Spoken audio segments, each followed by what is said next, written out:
action. Welcome to Las Vegas. Here with Acting Up, my buddy Will and Rusty.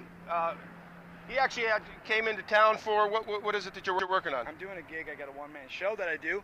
And again, let's introduce ourselves. I'm Will Roberts. And I'm Rusty Meyers. Let's tell you a little bit about ourselves. There's a thing that we do, a radio program. It's called Acting Up. It's where we tell folks, we give them some advice, some of our experience that we've done, some of the things that we're going to be doing. And maybe you can take this, our pearls of wisdom, and use them and maybe get a career where you're working. There's possibilities of getting work anywhere. You don't have to live in Los Angeles or New York to get work, but you got to know how to get the work and who to talk to, and this is why we're going to give you as much information as possible. You know, funny you say that. I was talking to a director friend of mine who I just recently got cast in something in LA, because that's where I live now. And the funny thing about it is they said, 15, 20 years ago when you were doing that commercial, you remember that commercial? I said, yeah, I remember that. This is the same guy, and he remembered you. Huh. And that was in the casting, and he went, I want him.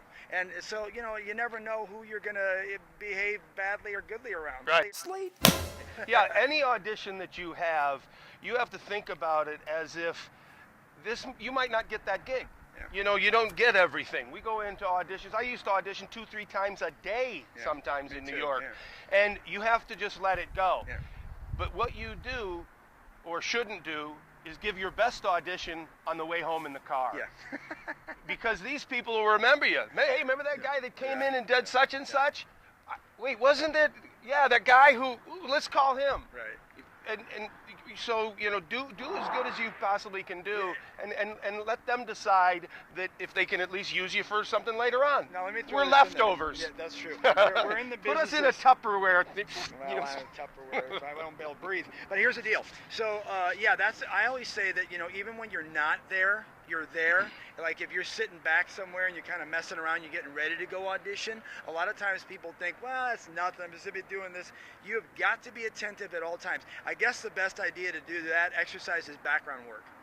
Background work is the type of thing you do. I know some of you are going like this, right? Okay. Yeah, but the bottom line is that, as I was just explaining to this class in Cool Blue, we're at Cool Blue Talent Agency here in Las Vegas, Nevada, and they're over doing a class, and Rusty and I went, hey, you know what?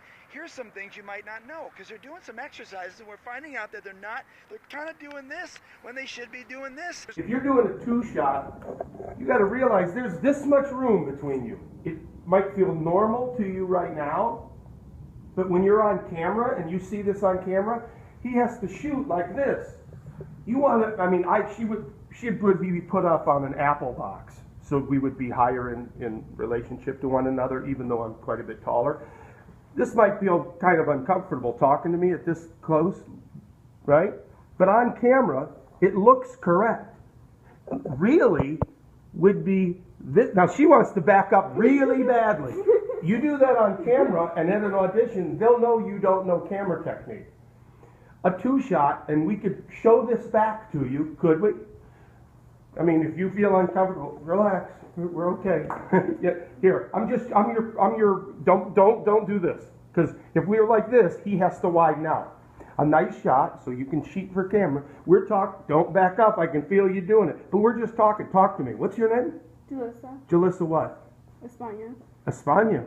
Do you speak Spanish? Yeah. Speak some Spanish to me. In Spanish now? No. Look, you can do telemundo. Rusty, go back about 2 feet. Go back. No, I want you to get it. I want you to do that. Like I said, I have to pull out. So. Okay. You mean walk into it? No, I want you to show the difference between being too far out. Here's where you feel probably normal talking to me, right? Yeah. That's kind of a normal. Now do the other. Same with you. But now, if we talk like I was saying, and we're like this, what's your name? Julissa. Okay, Julissa, where do you live? You don't know where you live.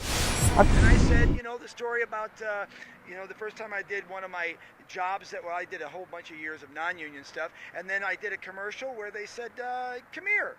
And I was really attentive. I wanted to work. Sure. And he goes, guess what? Do this, do that. Guess what? About a month later, I got a contract. And end of the story is I made about 15 grand off of that commercial and became union. And that was 20. Boom! I was a union commercial. It was for a Nissan truck, and they said, you know, just come in. You're part of the wedding party. And what I did was the director from Australia, who's really well known, he basically said, oh, come here, because I was the best man. He said, come over here and touch the truck. And all I want you to do is press up this thing that has a thing with the rope on it. And I got paid $50. It was a union gig, but I was non-union, and I got $50 as an extra. Well, 3 months later, I got a call from New York and a contract, and they said, because you touched the product, even though I was an extra, they could identify me. Bottom line, I made 15 grand. I made 15 grand in about 2 months. I got my SAG card, and it's been 27 years. Point is that it's the involvement, if you don't mind me saying this type of stuff, it's the involvement of you sitting there and going, I'm actually listening to you, and not going, man, this is bullshit, I need to go do, you know, because that's not the acting world. The acting world is being there at the moment, because if you do this stuff, I live in LA, I work for Cirque du Soleil. If you're off in the background, that's cool, but you'll never make a living in the background. I mean, if you do, I can promise you, you'll just eat craft services, which is the food they give you. And it's just not a good life. So really be involved and try to find as much as you can in yourself to really listen.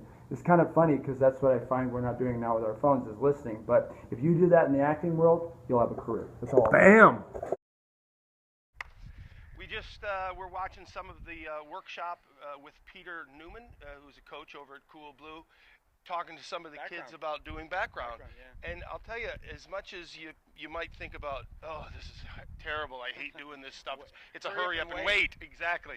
And what happened is I'll do it from time to time. I'd rather do that than do nothing sitting at home. And you can always learn something.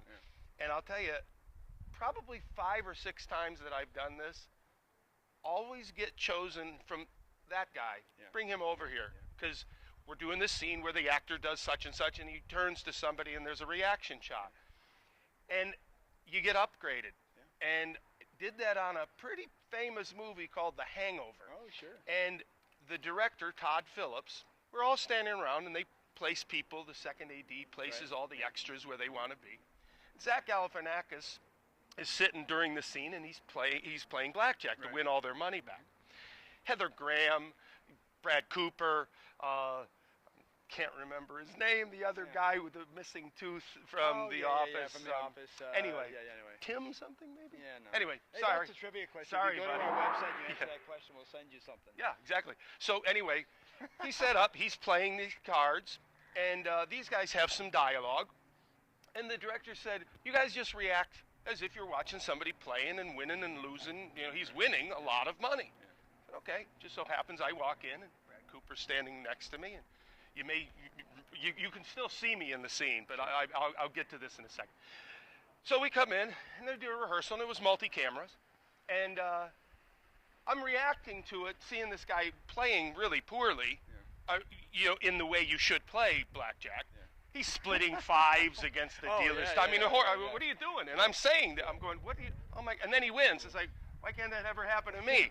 And he goes, geez, if I didn't have bad luck, I'd have no luck at all. And look at this guy. And Brad Cooper's like, see, he's playing. And now Bradley Cooper's kind of reacting off me. We do the scene. He has like 4 or 5 hands that he wins all this money. And the director is cut. He walks all the way from Video Village through the crowd and comes directly, not to talk to the actors, which I'm thinking that's what he's going to do. Here's and make an adjustment. Right up to me, he goes, you want a line that bad? And I went, oh, sorry. I said, you just said react. He goes, no, it was perfect. Keep it all. Wow. Kept the dialogue. Nice. They ended up cutting it out of the movie, which I completely understand why, because it was so late in the movie, it would have made it look like I was one of their gang, because they're really cheating, if you recall the scene. Anyway, but get residuals from it. You only see me. You don't hear me. And you see me for... Yes! I wasn't aware of that. So if you ever end up doing something you're not sure, even if it's cut, but if they still see you, even though they don't hear your dialogue, and I wasn't aware of this, and I went, wow, I'm getting money for something that I pretty much didn't even do. So that's why I'm saying, you know, getting on sets, even doing background work, you'll learn things about who does what. You might not even want to be an actor. We are primarily taking this from an actor's point of view, but there's so many other things that you can do on sets, you know, that we'll get to in later episodes. And so one of the things that you all want to know is that this is a sort of a video, our film version of this, because I happen to be hanging out here in Las Vegas doing my show, and so I thought, hey, you know, I stumbled upon Rusty, and let's go hang out and talk. And here's the thing. We're going to be giving you some great information that we're going to send you places that you can go. I don't suggest that you go to any classes right away. I mean, if you want to, you want to. But what I say is experience is the best thing. Experience is that, you know, one of those, you can do community theater, you can do speaking, whatever you want. You know, you can go to classes if you want because it's networking. But if you're going in classes in Iowa, and you're doing that, you're probably not networking with anybody. But you never know. I don't want to down-talk anybody's schools, because this is a really great school, and I know you teach stuff here.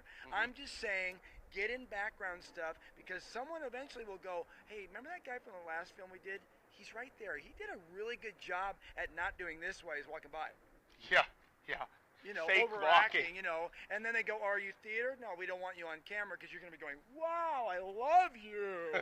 So anyway, bottom line is that we're going to kind of give you some really easy steps to follow in this thing called acting up. Yeah, absolutely. So next episode, you kind of tell us what you want by emailing us or going to, what is it, Sound? No, it's about.me/acting up.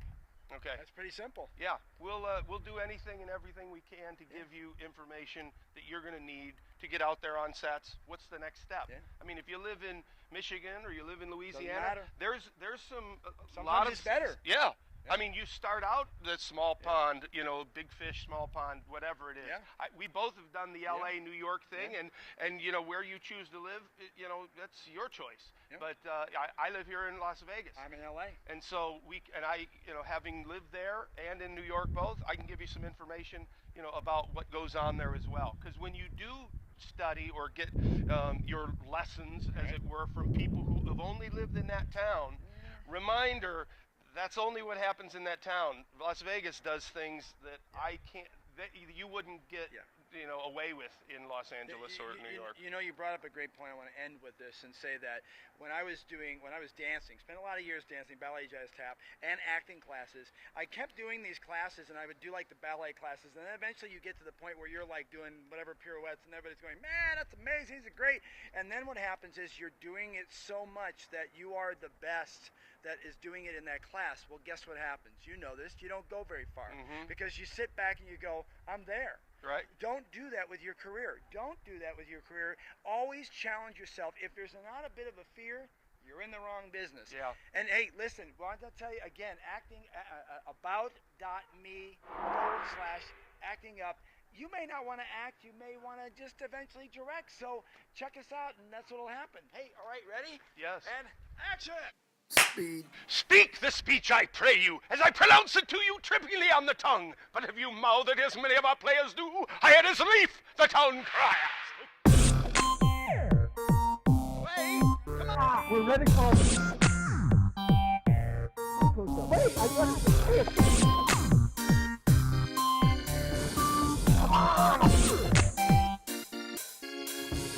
What's going on here?